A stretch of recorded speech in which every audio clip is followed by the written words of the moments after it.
গত ১৭ জুন বুধবার দুপুরবেলা সাভারের আশুলিয়ার অন্যতম পরিচিত ধর্মীয় শিক্ষা প্রতিষ্ঠান তাফিজুল কুরআনিল কারিম ফাজিল মাদ্রাসার একটি নির্মাণাধীন টয়লেট থেকে পরিত্যক্ত অবস্থায় একটি পিস্তল ও 2 রাউন্ড গুলি উদ্ধার করে র্যাব। প্রথম দেখায় এটি সাধারণ কোনো অস্ত্র উদ্ধারের ঘটনা মনে হলেও মামলার কপিটি হাতে আসতেই খটকা লাগে খোদ তদন্তকারীদেরই। এজাহারে বিশেষভাবে উল্লেখ করা হয়েছে অস্ত্রটি মেড ইন পাকিস্তান বা পাকিস্তানের তৈরি। কিন্তু সত্যিই কি তাই, নাকি এই লেখার আড়ালে লুকিয়ে আছে বড় কোনো ভূরাজনৈতিক চাল কিংবা চিরচেনা কোনো জঙ্গি নাটক? এ নিয়ে ইংরেজি দৈনিক পত্রিকা ডেইলি স্টার শিরোনাম করে, আশুলিয়ায় মাদ্রাসার শৌচাগার থেকে পিস্তল উদ্ধার। এছাড়াও মাদ্রাসায় মিলল গুলিসহ অস্ত্র, গায়ে লেখা মেড ইন পাকিস্তান। এরকম শিরোনামে একাধিক গণমাধ্যম সংবাদ প্রকাশ করলে ঘটনার নেপথ্যের গল্প খুঁজতে অনুসন্ধানে নামে টিম বাংলা এডিশন। মাদ্রাসা কর্তৃপক্ষের অভিযোগ, প্রতিষ্ঠানটির সুনাম ক্ষুণ্ণ করতে এবং এটি দখল করার জন্য গত ১৭ বছর ধরেই একটি মহল অপতৎপরতা চালিয়ে আসছে। এর আগে আওয়ামী লীগের সাবেক মন্ত্রী জাহাঙ্গীর কবির নানকের ঘনিষ্ঠ মারুফ হোসেন মুকুল এবং স্থানীয় বিএনপি নেতা জাকির হোসেনের নেতৃত্বে এই মাদ্রাসায় হামলা, ভাঙচুর ও চাঁদা দাবির ঘটনা ঘটেছে বলে অভিযোগ মাদ্রাসা কর্তৃপক্ষের। স্থানীয় বিএনপি নেতা জাকির আপনার প্রতিনিয়ত মাদ্রাসার সামনে যে ফুটপাত আছে, ফুটপাত থেকে প্রতিনিয়ত সে চাঁদাবাজি করে এবং তাকে এই ব্যাপারে কিছু বলতে গেলে আমাদেরকেও প্রতিনিয়ত হুমকি দিচ্ছে এবং আমাদের মাদ্রাসার উপরে সে বিভিন্নভাবে কয়েকবার হামলা করেছে এবং তার সহযোগী যে মারুফ হোসেন মুকুল, জাহাঙ্গীর কবির নানকের সহযোগী মারুফ হোসেন মুকুলের সহযোগী এই স্থানীয় বিএনপি নেতা জাকির, এদের সহযোগিতায় মাদ্রাসায় এই পর্যন্ত যত হামলা যত কিছু হয়েছে এরাই করেছে এবং এরা প্রতিনিয়ত এবং এখনো করে যাচ্ছে। তবে মাদ্রাসায় হামলা ও চক্রান্তের এই চাঞ্চল্যকর অভিযোগের বিষয়ে যোগাযোগ করা হলে সম্পূর্ণ দায় অস্বীকার করেন অভিযুক্ত বিএনপি নেতা জাকির হোসেন। যে কথা আমার নামে উচ্চারণ করা হয়েছে বারবার, সেটা সম্পূর্ণ মিথ্যা। এই ধরনের কোনো কর্মকাণ্ডের সাথে আমি জড়িত নই। অনুসন্ধানে জানা যায়, নানা অনিয়ম ও অসদাচরণের দায়ে কয়েক মাস আগে এই মাদ্রাসা থেকে চাকরিচ্যুত হন সাবেক নিরাপত্তা ইনচার্জ মোহাম্মদ মুন্না মোল্লা। এই মোল্লাই মেড ইন পাকিস্তান লেখা পিস্তল গোপনে রেখে যায় মাদ্রাসায়। রয়েছে এমন গুরুতর অভিযোগ। সিকিউরিটি ইনচার্জ হিসাবে কাজ করত, প্রায় 2-2.5 মাস যাবত তাকে আমরা এখান থেকে চাকরিচ্যুত করি এবং সে এখানে তাকে চাকরিচ্যুত করা হয় বিভিন্ন অপরাধের কারণে। বাংলা এডিশনের হাতে আসা গোপন সিসিটিভি ফুটেজে মেলে চক্রান্তের অকাট্য প্রমাণও। ঘটনার দিন মোটরসাইকেলে করে এই মাদ্রাসায় আসেন সেই চাকরিচ্যুত নিরাপত্তা ইনচার্জ মুন্না মোল্লা। এরপর মুঠোফোন চাপতে চাপতে অত্যন্ত স্বাভাবিক ভঙ্গিতে প্রবেশ করেন নির্মাণাধীন ভবনের সেই নির্দিষ্ট টয়লেটে। বেশ কিছুক্ষণ ভেতরে অপেক্ষা করে বের হয়ে আসার পর তাকে কাউকে উদ্দেশ্য করে ফোনে কথা বলতে দেখা যায়। মুন্না মোল্লা মাদ্রাসা ত্যাগ করার পরপরই কোনো এক গোপন সংবাদের ভিত্তিতে ছদ্মবেশে সেখানে প্রবেশ করে র্যাবের একটি আভিযানিক দল। কর্তৃপক্ষের অভিযোগ, মুন্নাই গোপনে অস্ত্র রেখে যায় ওই মাদ্রাসায়। ফার্স্টে 4 জন লোক, পরে 3 জন লোক ঢুকছে। আমি জিজ্ঞেস করার পরে বলছে যে আমরা বাচ্চা ভর্তি করাবো, আমরা অফিসে যাচ্ছি। যেহেতু আমাদের এখানে বাচ্চা ভর্তি করতে অনেকেই আসে, আমরা তাদেরকে অফিস অভ্যর্থনা কেন্দ্রে পাঠাই দিই। এ বলার পরে তারা ভিতরে ঢোকার পরে কিছু সময় পরে আবার আমাদের হোস্টেল সুপার স্যার ডাক দিয়েছে যে আপনি এদিকে আসেন, ওনারা আপনার সাথে কথা বলবেন। যখন আমি আসছি তখন মেজর আরমান সাহেব আমারে পরিচয় দিয়েছে, আমি মেজর আরমান। এরপর সেই টয়লেটে তল্লাশি চালাতেই মেলে একটি হলুদ ব্যাগ, যার ভেতরে ছিল পেস্ট কালারের আরেকটি ব্যাগ। ওই ব্যাগ থেকেই উদ্ধার করা হয় সেই বহুল আলোচিত পিস্তল ও 2 রাউন্ড গুলি, যার নলের মধ্যে স্পষ্ট করে খোদাই করে লেখা মেড ইন পাকিস্তান। রুমে যাইয়া 2-3 জায়গা হাতাইছে, তারপরে বাথরুমের এক কর্নারে 3টা ইট জায়গাইছে, ইট জায়গায় একটা রিভলভার পাইছে। আমারে জিজ্ঞেস করলো, ভাই আপনারা দেখছেন আমরা যে রিভলভার পাইছি? হ্যাঁ স্যার আমি দেখছি। যে বুলেট আছে 2টা তা দেখছেন? হ্যাঁ দেখছি।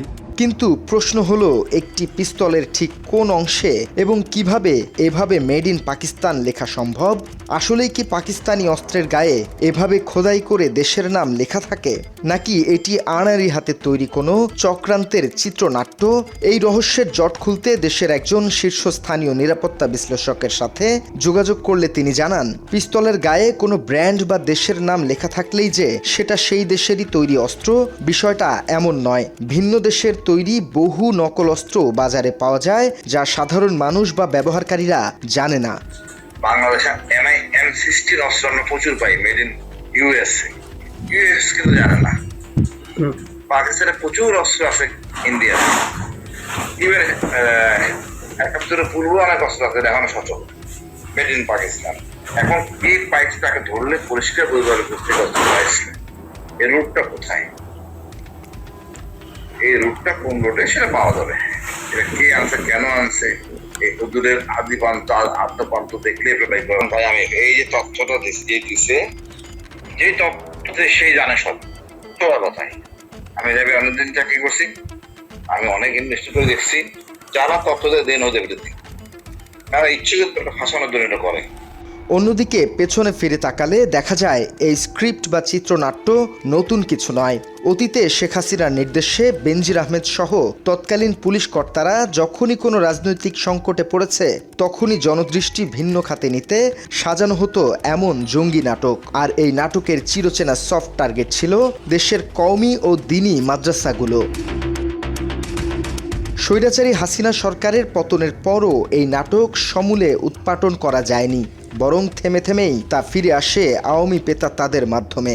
এবার সেখানে যোগ হয়েছে পাকিস্তান প্রসঙ্গ।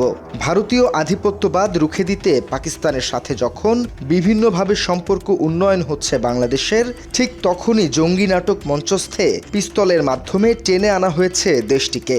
জল ঘোলা করার এই ষড়যন্ত্র যেন সেই পুরনো বেনজির মার্কা নাটকেরই নতুন সংস্করণ।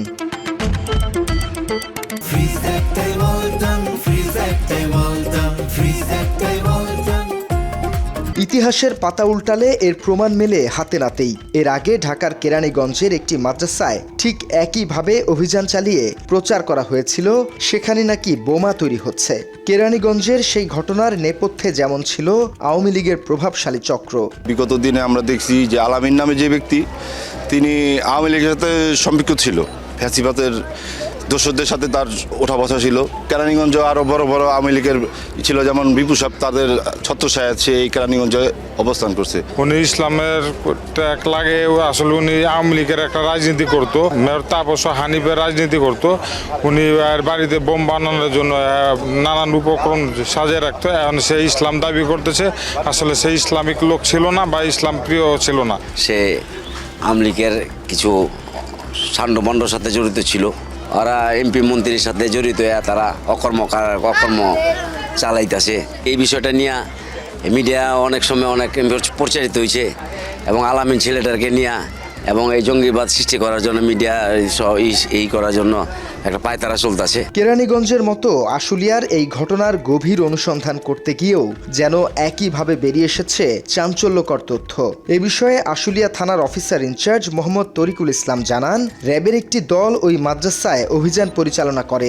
সেখান থেকে পরিত্যক্ত অবস্থায় একটি আগ্নেয়াস্ত্র ও 2 রাউন্ড গুলি উদ্ধার করে থানায় হস্তান্তর করা হয়েছে। এই ঘটনায় থানায় একটি সাধারণ ডায়েরি করা হয়েছে এবং পরবর্তী আইনগত ব্যবস্থা গ্রহণের প্রক্রিয়া চলছে। পরিত্যক্ত অবস্থায় একটি আগ্নেয়াস্ত্র 2 রাউন্ড গুলি সহ জব্দ করে তারা এই অস্ত্রটি জিডিগুলি জব্দ করে পরবর্তীতে থানায় এসে জমা দিয়ে যায়। আমরা তদন্ত বিষয়ে একটি সাধারণ ডায়েরি রয়েছে। এই অস্ত্রটির বিষয়ে পরবর্তী যে আইনগত ব্যবস্থা সদস্য রেখে আমরা পরবর্তী আইনগত ব্যবস্থা গ্রহণ করছি। কেরানীগঞ্জ থেকে আশুলিয়া চিত্রনাট্য একই, শুধু চরিত্রগুলো বদলেছে। মাদ্রাসাকে জঙ্গি আখড়ার ট্যাগ দিয়ে রাজনৈতিক ফায়দা তোলা এবং আন্তর্জাতিক মহলকে ভুল বার্তা দেওয়ার এই অপচেষ্টা এবার আর অতটা সহজে পার পাবে না নতুন বাংলাদেশে। উদ্ভূত পরিস্থিতিতে প্রকৃত অপরাধীদের মুখোশ উন্মোচন করে পবিত্র এই শিক্ষা প্রতিষ্ঠানকে সব ধরনের ষড়যন্ত্র থেকে মুক্ত রাখতে বর্তমান সরকারের জরুরি হস্তক্ষেপ কামনা করেছেন মাদ্রাসা কর্তৃপক্ষ, সাধারণ শিক্ষক ও শিক্ষার্থীরা। বাংলা এডিশন, ঢাকা।